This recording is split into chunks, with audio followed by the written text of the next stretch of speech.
Today's topic is on effect of bilging in ship stability. If you've been following with our series on ship stability, you've been noticing that we've been on a topic called ship bilging amid ship, building amid ship. Yes. So how water floating in the ship affect the ship stability? That is our today's topic. Let's just give you a second to subscribe. Oh, you should be done by now.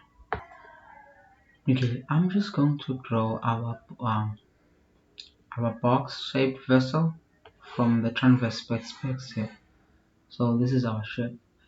It's a box shaped, okay, and it should have in the center of gravity, and just below that it should have center of buoyancy, and somewhere up it should have meta center where the ship pivots. Should I say yes? And it swings, whatever, heels or least. This way it pivots around, and down there we should have kill. That's my K. It's very bad. Okay, kill. Meta center of gravity, buoyancy, and kill. These are just terms that you will be playing around. Okay, if we're talking about the ship stability, we're just talking about something called GM, of which is known as metasic height, the height of the meta center from the center of gravity, from here to here. So when I'm saying how the ship is stability, I mean to say how is the GM. Normally the ship with a GM of less than 15. Yes, less than 15. I should have flipped it the other way. Okay, if GM is less than 15, that ship is not allowed to go to at sea. Okay, so they really mean that that ship is not stable, so it cannot go on voyage. So how is water flooding in affect what affect the stability of the ship? Let me say this is my draft, this is my port side, this is my starboard side, right and left of the ship. There are terms that we use. So how is water flooding in the compartment? What if water flood in here?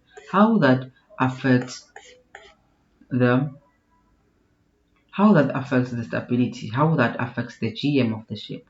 Okay, so if water flood in, obviously we've been talking about this on the previous videos, it's going to what to it's going to lose buoyancy because water now is flooding in.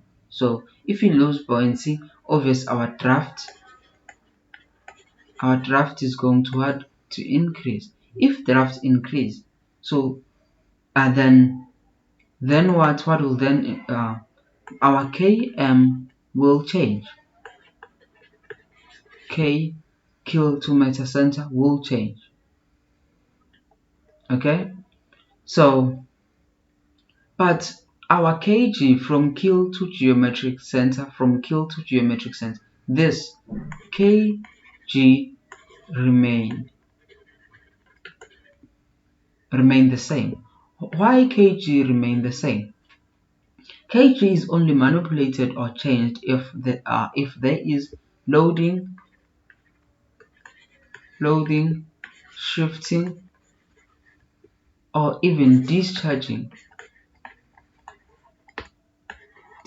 of cargo.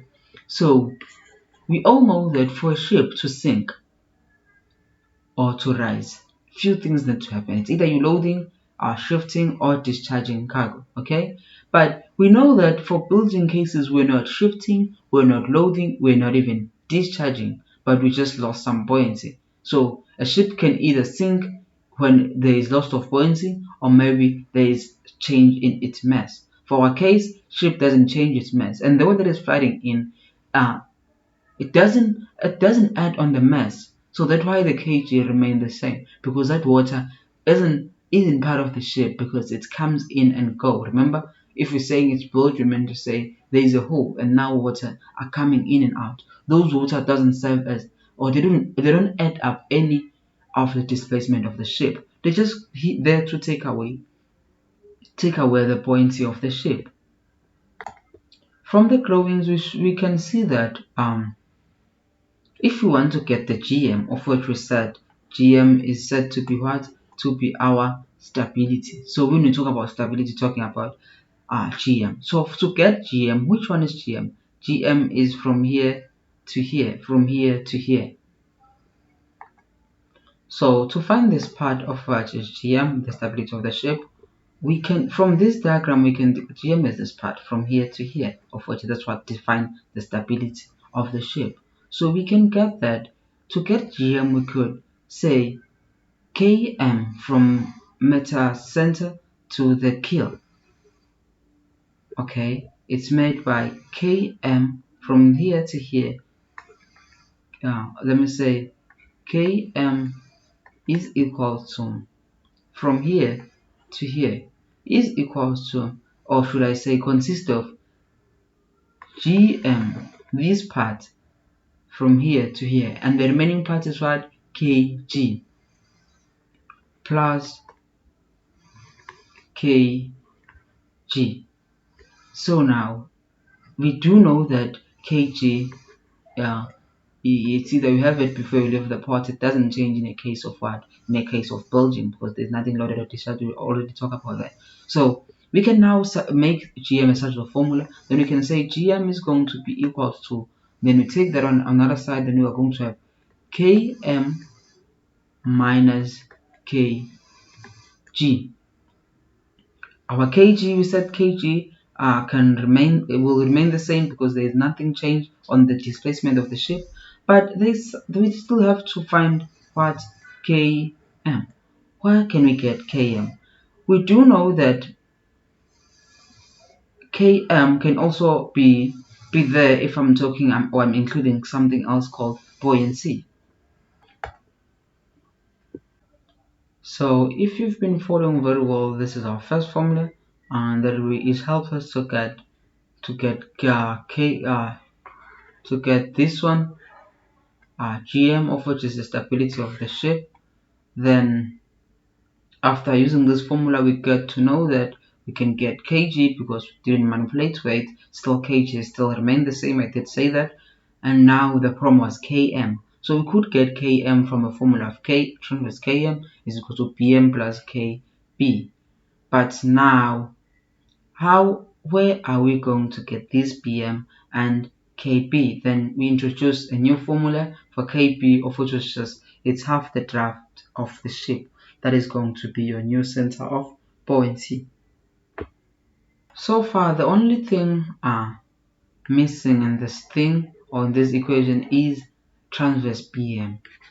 Bm transverse. How are we going to get bm transverse? If you're familiar with stability, of which I assume if you this far with this, you're watching this video, meaning you know much about stability, you should know that we've been using this formula of transverse bm, and it was like moment of inertia of water plane area about it was like moment of inertia water plane area about the center line of the ship, all over volume of displaced water. So it is like moment of inertia about center line all over volume of displaced water, which then can be worked up to length breadth cube all over 12 v. For what? For a box shaped vessel, because specifically this is not just any ship that we're talking about. We're talking about this equation only apply for a box shaped vessel because it utilized the area here. So we talk about area moment of water plane area, length times breadth. You can see it here, and for moment the distance the b came in, of which made the b to be cube. So meta bm Transverse give us this formula. If you have this formula, now you can get going back well all the way. You can now learn to your GM, your transverse stability, of which is something or our subject today. So hope you follow up with these videos, and we will keep on working on this series of ship stability, or should I say Bilging in ship stability. Thank you for watching. Please subscribe, comment, and like. Also, don't forget to share to your classmates and friends. Thank you. That was the second I came to subscribe. Can you please subscribe?